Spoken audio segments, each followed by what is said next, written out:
Esto es Espacio Libre TV, le saluda José G. Martínez. Ladran, Sancho, señal que cabalgamos. Una frase popularmente atribuida a Don Quijote de la Mancha, aunque jamás aparece en el texto original de Cervantes.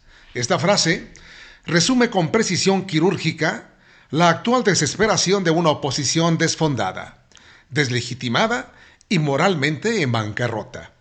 Los ecos de sus quejas no son más que los pataleos de una élite que se resiste a perder privilegios, escondiéndose tras plumas desacreditadas, muy desacreditadas, figuras momificadas del pasado y un discurso que ya no convence a nadie.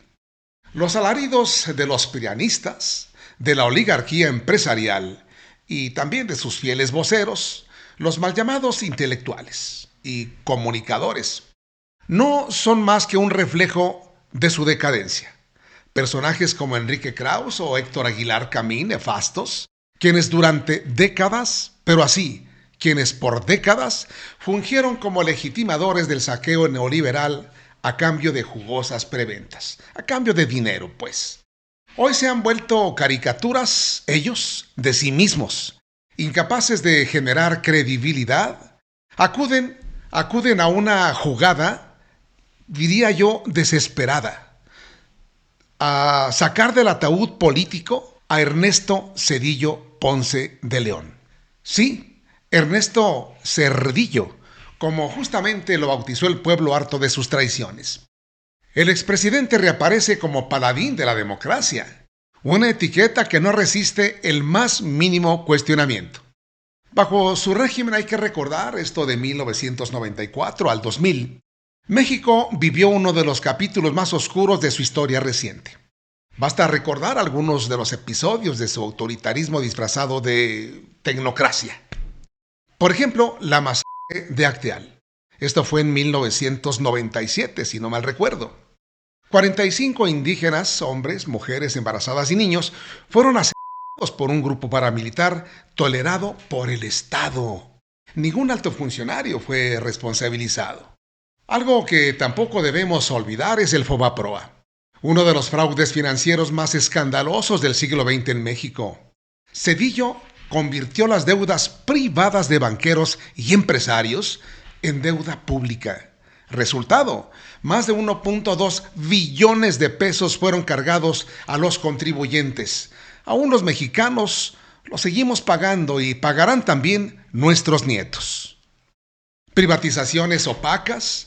Durante sus sexenios se entregaron bienes nacionales, estratégicos, por ejemplo los ferrocarriles, a empresas privadas por precios ridículos y condiciones amañadas, claro, al estilo del PRIAN. Este es el demócrata que ahora pretende ponernos la oposición frente a los ojos y que pretende aleccionar, según ellos, al país. Resulta grotesco que quienes avalaron gobiernos responsables de la devastación económica, la desigualdad intelectual y el desmantelamiento del Estado social, hoy quieren asumir una postura moral. Hablan de libertad de expresión quienes silenciaron voces disidentes con censura o aún peor con desapariciones. Claman por instituciones fuertes, dicen ellos, quienes las usaron como herramientas para legalizar la rapiña. La actual presidenta de la República, Claudia Sheinbaum, en un acto de necesaria memoria, recordó alguno de estos crímenes históricos y lo hizo sin eufemismos como corresponde hacerlo cuando se habla de figuras como la momia Zedillo, que representa la traición a una nación entera. Fue un presidente servil al capital financiero internacional. Fue promotor de una economía de exclusión y fue ejecutor del guión impuesto por Washington. Al son que le tocaba a Washington, Zedillo bailaba. Aquí lo ha expresado por la presidenta, que bien vale la pena verlo completo. Recientemente el expresidente Ernesto Zedillo pues aseguró que en México se murió la democracia y que se está convirtiendo en un estado policial. Esto lo dijo en una entrevista en la revista Nexos, a la par que consideró como cuestionable, y lo pongo entre comillas, la elección judicial que se realizará el próximo 1 de junio, en donde se elegirán a jueces y magistrados. Él dijo que la La llamada reforma al Poder Judicial, así como la elección de jueces y ministros, considero que están tratando de destruir al Poder Judicial. Conocer su opinión referente a lo que está diciendo el expresidente, que pues realmente podemos, no sé si podemos calificarlo, cómo tiene la cara de poder hablar de este tema cuando él fue uno de los que pues prácticamente a la mala hizo un cambio en el Poder Judicial. Pero conocer su opinión referente a estas declaraciones. Hay varios temas, qué bueno que lo preguntas, hay varios temas muy interesantes en esto. Lo primero es que nuestros adversarios políticos, dirigentes de partidos de oposición, digo dirigentes porque ahora que estuve cuando llegué a Cancún, fuimos en vuelo de aquí a Cancún el viernes, una señora me paró y me dijo, oiga, yo no voté por usted, pero estoy muy contenta con el gobierno que está haciendo. Entonces hay mucha gente que a lo mejor se identifica con otro partido político y que reconoce al gobierno de México. Por eso digo los dirigentes del PRIAN, para ser muy claros. Intelectuales que estuvieron vinculados durante años al poder, que no pueden entender cómo es posible que ya no les hagamos caso, o que el pueblo de México no les haga caso porque estuvieron como consentidos con mucho dinero durante muchos años, comentócratas de los medios. Ahora la cantaleta que traen es que somos un gobierno autoritario. Esa es la nueva, bueno, ya lo traen desde hace rato. Entonces, letras libres, nexos, traen autoritarismo, se acabó la democracia en México. Esa es su nueva narrativa. Como ya nadie les cree, ya tienen muy poca, entonces ahora andan buscando nuevos voceros. Bueno, se van a buscar a Zedillo como vocero, expresidente de México.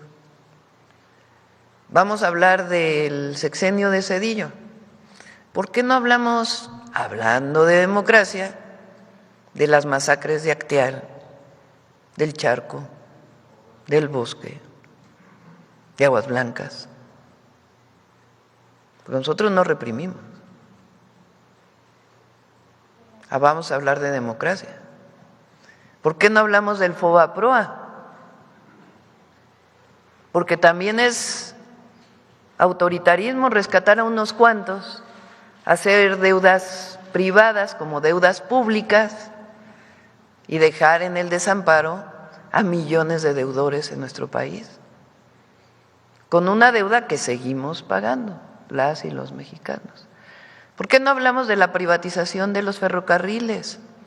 Porque eso también es autoritarismo. ¿O a quién le consultó cuando privatizó los ferrocarriles? ¿A poco hizo una consulta pública para saber si los privatizaba o no?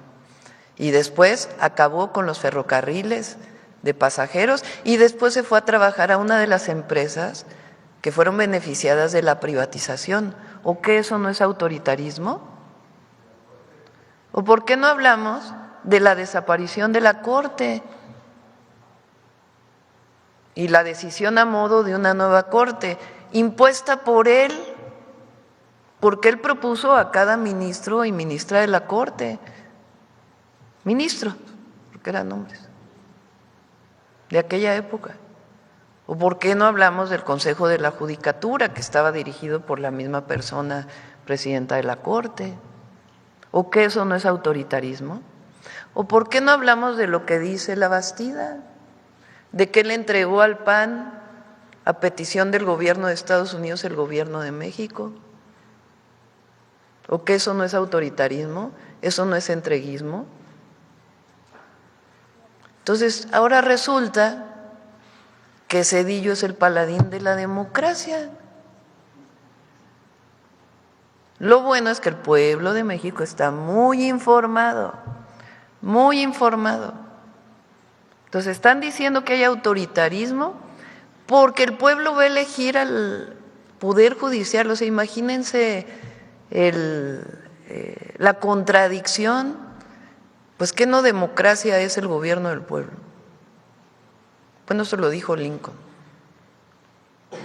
el gobierno del pueblo, por el pueblo y para el pueblo. Entonces el pueblo ahora va a elegir a su poder judicial, pero eso no es democracia, porque para ellos la democracia es la de unos cuantos. El pueblo no es sabio, el pueblo no conoce, el pueblo no puede decidir quién va a ser su ministro, porque imagínense que un pobre vote, no, eso no es democracia. O sea, se regresaron al tiempo ancestral. Entonces, están buscando un vocero, imagínense, Zedillo como vocero. ¿Qué más dónde vive Zedillo? Hace muchos años que no vive en México, ¿no? Digo por ser expresidente, porque bueno, como decimos, hay muchos mexicanos que no viven en México, pero él tomó la decisión de ya no vivir en nuestro país, como muchos otros expresidentes. Entonces, es muy contradictoria, fíjense, ¿no? Ley censura ahora la ley de telecomunicación. Bueno, se basan en un artículo que ya dije que si no es la intención censurar las plataformas, ni mucho menos, que si se malentiende ese artículo que se quite, que no hay ningún problema. Pero siguen, pero es que quieren censurar las plataformas, quieren censurarlas. Que escuchen la mañanera a ver si se enteran un poquito de lo que decimos aquí. Entonces, nosotros, nuestro movimiento, nuestra historia está marcada por la lucha por la democracia. Esa es nuestra historia. No es la historia de ellos. Ellos validaron el fraude de Salinas de Gortari. Ellos validaron el fraude de Calderón. Estos comentócratas, estos expresidentes, estos intelectuales, PRIAN, ellos validaron actuar contra el pueblo de México en el fraude del 88. En el fraude del 2006, validaron la compra masiva de votos del 2012. Ellos nunca han estado a favor de la democracia. Si ellos participan cerca del gobierno, entonces es democrático. Pero a ellos no les importa el pueblo. Nosotros surgimos luchando por la democracia, en las universidades, en los sindicatos, la democracia electoral, que no hubiera fraudes. 2 veces cometieron fraude contra el presidente López Obrador, hasta la tercera que pudo ser reconocido el triunfo porque fue abrumador. 500 militantes de hace tiempo asesinados por luchar por la democracia, mucha gente asesinada por luchar por la democracia. Pero ahora resulta que Zedillo es el vocero de la democracia. Hoy, al ver que México camina hacia una transformación popular e incluyente, sus antiguos amos lloriquean desde sus tribunas mediáticas. Pero el pueblo no olvida, señores. La historia no se borra. Ladran, sí, ladran. Señal que se cabalga con rumbo firme. Comparte para llegar a más mexicanos.